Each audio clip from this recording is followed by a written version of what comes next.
Writing algebraic expressions. This is a digital lesson, and it gives some examples on the first slide. And then it explains what an expression is. So it's a mathematical statement with two or more terms and including one or more operations. It's an algebraic expression if it has one or more variables. So here's some examples. And here's some expressions in word form. So this is what we're going to be looking at in this lesson. So in order to change an expression from word form into number form, they need to know some basic vocabulary. So the first slide students are going to work on is this one, slide 6. And we're going to move these into columns. We're going to match these words, these vocabulary, to their operation. Add, subtract, multiply, or divide. There will be exactly 5 in each column. So more than would be addition.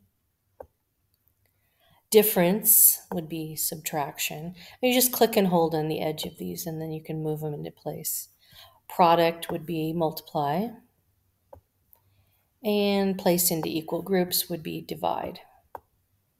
And so on. So again, there will be 5 in each column. So once students recognize those, then they're going to move on to a few slides where they're going to match the numerical expression to its word expression. So here, twice a number would be 2x. Just click and hold and move it next to its word expression. The sum of a number and 8, x plus 8. So it starts out with some simple ones, and it'll get a little bit more difficult as we go. Next slide, same thing. 15 divided by x equal parts, and so on. And then there's one more slide, so each one gets a little bit more difficult.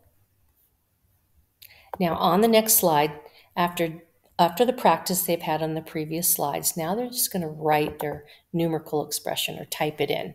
So twice the difference of a number and 1.